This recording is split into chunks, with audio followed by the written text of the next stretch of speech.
You all enjoyed it when I talked about licensed games from the 2000s, so let's talk about some more games based on existing intellectual properties, but this time there's a twist. We're going to be looking at licensed games that I grew up with based on Japanese manga and anime. There really is no better place to start than with one of the most popular manga series that's been running for over 2 decades, One Piece by Eiichiro Oda, and today we'll be looking at the One Piece game made for the Game Boy Advance, also just called One Piece, which covers the story of the first part of the manga, the East Blue Saga. This game was developed by 2000's, a Japanese company who have a long history of developing licensed games, most notably many of the Dragon Ball games like the Dragon Ball Z Budokai series and Dragon Ball Xenoverse series, although they've also worked on Street Fighter games as well as many of the handheld Sonic games like the Sonic Advance series and the Sonic Rush series. They've had their stumbles and they have their fair share of detractors, but they're a reputable developer in the industry who's made some good stuff, like this game for example. One Piece on the GBA is a 2D beat-em-up game, although this game does stand out as it has a much larger emphasis on platforming than other beat-em-ups. In this game, you play as the main character of One Piece, Monkey D. Luffy, a young man who wants to be a pirate, specifically the king of the pirates. Luckily, he ate a special fruit called the Gum Gum fruit, which gives his body the properties of rubber, but ironically enough, not the properties of gum.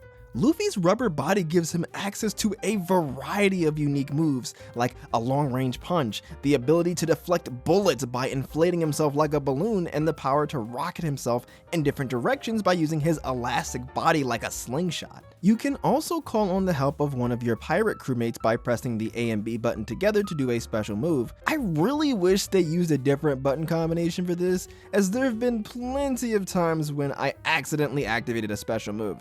Strangely, you don't get your partners when you start a stage, even if they've already joined your crew. You have to find them in the level to use their special move. Like most beat-em-ups, the combat can get a little repetitive, but this game manages to make it less of an issue by incorporating platforming into the mix. By making the player fight and platform at the same time, it keeps one element from getting too boring. The platforming is pretty cool thanks to the many gimmicks in the levels and the abilities that Luffy has. And fans of the 2D handheld Sonic games, don't worry, because 2000's made sure they brought the many bottomless pits to this game. I think the bottomless pits make this game way more difficult and annoying than it had any reason being, but hey, if you like a challenge, then this may give you a bit of trouble. All in all though, it's a decent beat 'em up that I'm sure fans of the genre and fans of One Piece can enjoy. 2000's has made several great Dragon Ball Z licensed games, and in general, there are a lot of good DBZ games out there. Ultimate Battle 22 is not one of them. Now, you might be wondering, wait, a PlayStation 1 game in the 2000s? It's definitely not unheard of, but by the early 2000s, the PlayStation 2 was already in full force. Well, technically, no, this game did not come out in the 2000s. It originally came out in 1995. However, North America did not get this game until 2003, 8 years after its initial Japanese release. Dragon Ball Z has a very interesting history in America. Dragon Ball is a manga created by Akira Toriyama, and it ran from 1984 to 1995.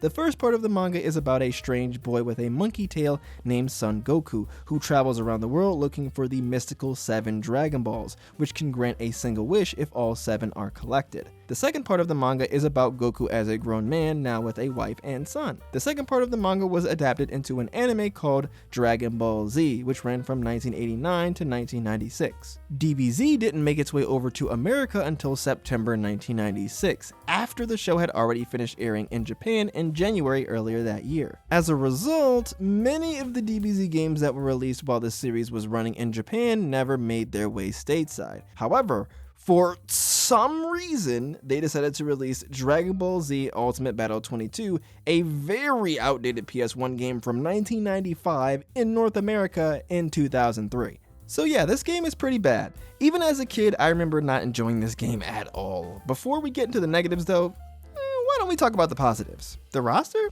It's pretty good. As the name of the game would imply, there are 22 characters to fight with here, and you've got many of the staples, like Vegeta, Gohan, Trunks, Piccolo, and Frieza. There are even a handful of secret characters. A cool gag that this game does that I actually think is pretty funny is that when you get more characters, it changes the title of the game. Instead of Ultimate Battle 22, it's now Ultimate Battle 27. So yeah, the roster is actually pretty good.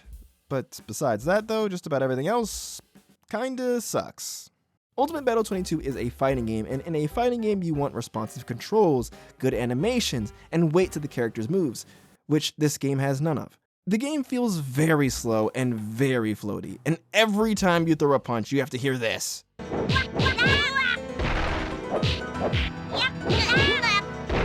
You also can't even select the stage you want to go to. The game just picks it for you. Well, it's not like I'd actually want to go to any of these stages because all of these stage graphics look horrendous. The game tries to mix 2D sprites with 3D backgrounds, and it just does not look good. The 3D is very bare bones and the 2D sprites are muddied and unclear. I guess I can give the developers some slack for the poor graphics, as this is a very early PlayStation 1 game. It came out less than a year after the PS1 first release. I would talk more about the game's developers, but there's no company actually credited for developing this game, just a bunch of individual people. So yeah. When it comes to anime in the 2000s, it's impossible not to bring up Yu-Gi-Oh!, which is based on the manga written by the late Kazuki Takahashi. Yu-Gi-Oh! Is about a high schooler named Yugi who has his body inhabited by the spirit of an ancient Egyptian pharaoh. Yugi plays a variety of games in the beginning of the manga, but basically the game that took over the series was Duel Monsters, a trading card game where you battle with opponents using a plethora of monsters. Duel Monsters eventually became an incredibly popular real-world trading card game called Yu-Gi-Oh! That still has a very big competitive scene to this day. Obviously, this led to a ton of video games being made, one of those games being Yu-Gi-Oh! The Duelist of the Roses for the PlayStation 2, released in 2001 in Japan and in 2003 in the West. As a kid, I remember really looking forward to this game. I mean, it's a Yu-Gi-Oh! Video game. I can enjoy the trading card game without having to waste all my money on buying packs of expensive cardboard.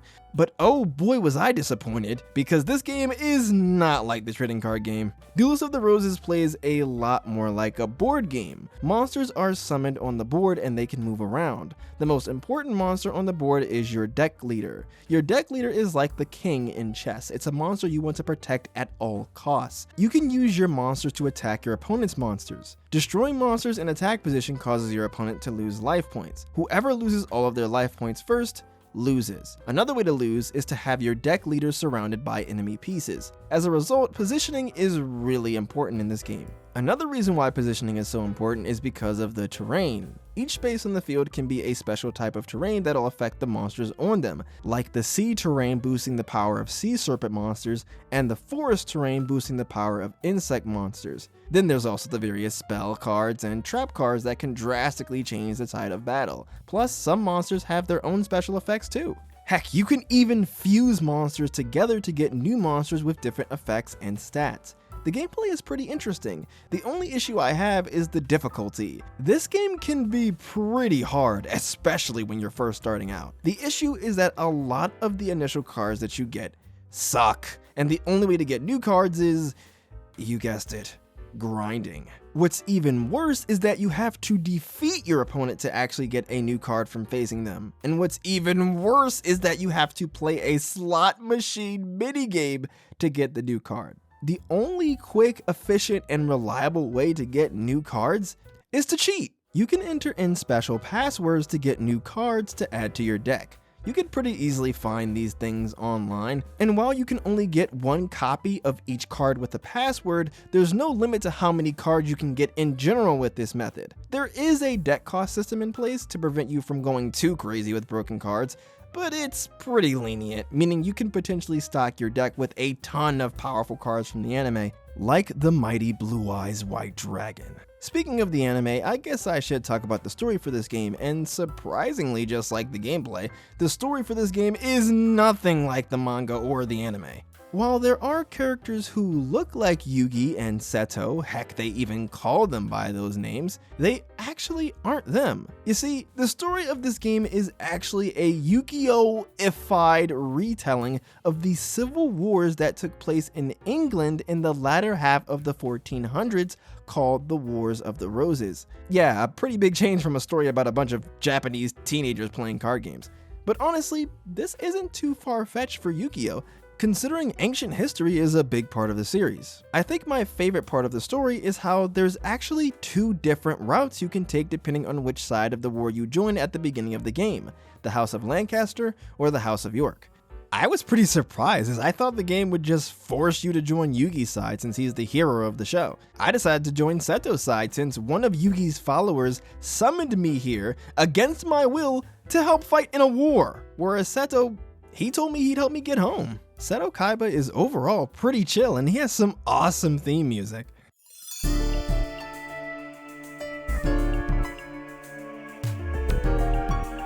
In general, this game has a pretty great soundtrack.